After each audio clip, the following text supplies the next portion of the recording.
Hey guys, Danielle here. Welcome to my channel for a super informal, per usual, Sunday video on a newly acquired fragrance that I just picked up. This is YSL Libre Eau de Toilette. So I have the original Eau de Parfum and I also have the intense version.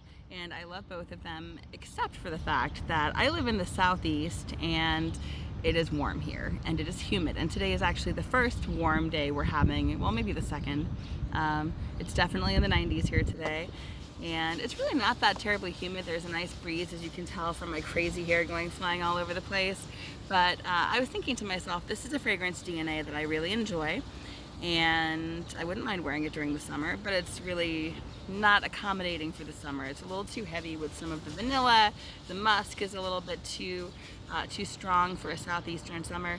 So I was really pleased when I read that they came out with an EDT version of Libre, so that way I can wear it during the summertime.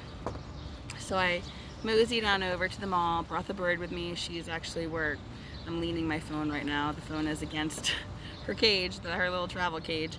And I went in there and I smelled it and I loved it. I have it drying down on this arm, so I'm going to give you my first impressions here in a minute on that. So if you look at the bottle, ignoring the fact that my nails look terrible because I need to go get them done, it's a very similar bottle to the others, to both the Eau de Parfum and also the Intense. It's a little slimmer, different like slimmer design, smaller bottle. It's 2 ounces, 3 ounces.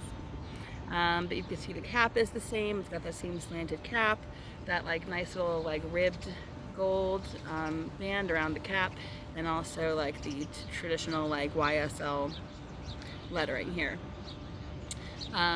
So also notice that the liquid, I will not call it juice. If you know me, you know that I never call things juice. The liquid is like a peachier color. So it's already kind of summerier, lighter, more accommodating of the summertime. So I did a first spray here a little bit ago when I went into the store, and I thought I was smelling peach. I really thought I was smelling peach, but it turns out that I wasn't smelling peach. So I will provide you with a correct breakdown of the notes. So in the top of this fragrance, we have mandarin orange, we've got bergamot, which is one of my favorite fragrance notes, and we also have lavender, which I think is very nice, soothing, relaxing, and refreshing for the summertime. In the mid, there's jasmine tea, jasmine blossom, you know, some like floral, typical white floral and tea notes, which I really like. I like tea notes an awful lot. So for me, it was really nice to get that jasmine tea note in the mid. And finally, in the base, you've got vanilla, musk, and ambergris. And I know, I was thinking to myself, ambergris in a summer fragrance, but I think it's gonna work. So let me tell you a little bit about the journey that I go on with this fragrance.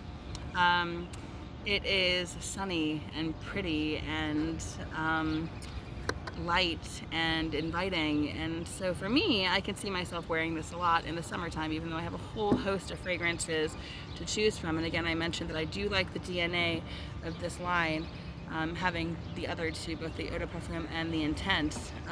So it kind of surprised me that they decided to come out with the EDT last, because to me, traditionally, fragrance companies move up in intensity, so they'll go from the EDT, the EDP, and then to an intense version.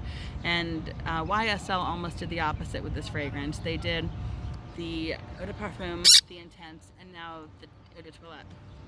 Maybe they think it's more appropriate for the summer. Maybe that was the mentality. Who really knows? I do not work for YSL, so I can't tell you. But I've always been a fan of YSL fragrances, so I was really happy to find out that I like this one as well. I'm outside right now, so I apologize for the interruption. So this fragrance, definitely, like, it's funny because the lavender, that's fine, I'm not making a video. I sound like Jeremy now, oops, getting like irritated for people living around me. Anyway, just ignore that and listen to me. So I actually smell the lavender more as it's drying down than I did in the top notes when I first sprayed it on. So that's nice, because I really do like a strong, I don't like a strong lavender fragrance. Like Tom Ford's Lavender Extreme, I think, was way too much for me. This is like a nice muted lavender, offset by the fact that there is some like nice citrus notes in the top as well.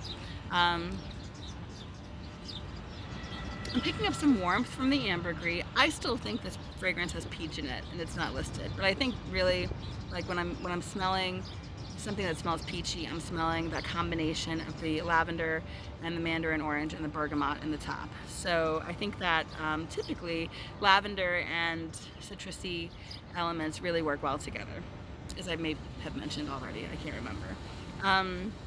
So I have not picked up on like anything super musky yet, but I am starting to get the vanilla now that it's drying down for like maybe 10 minutes. Yeah, I'm definitely starting to get the vanilla. I'm not really picking up a ton of musk, and I'm also not picking up a ton of ambergris. The presence of like a warmth to the base of this fragrance is the only evidence I have that there's musk and ambergris in this fragrance. So I will continue letting it dry down and then you know, maybe discuss it in a later video. But I was looking for a version of a fragrance that I really like that is a little too heavy to wear in a southeastern summer, and I found it in the EDT. From what I understand, it just recently was released a couple of weeks ago. I saw it when I was in the store, but I didn't register it, and then I came back today and I got it. And I'm really happy I did, because this is definitely going to be a part of my fragrance collection this summer for sure. Even though I have tons of fragrances to go on, I can see this working really nicely for like an evening date, like, or drinks with friends, or, you know, during the day just going like to the store or something. It doesn't really seem to be too occasion specific. I wouldn't even say that it's limited to summer. I would say that it's, you know, I'll have to see how the longevity is, but and I'll test the sillage and projection with my friends next time I wear it.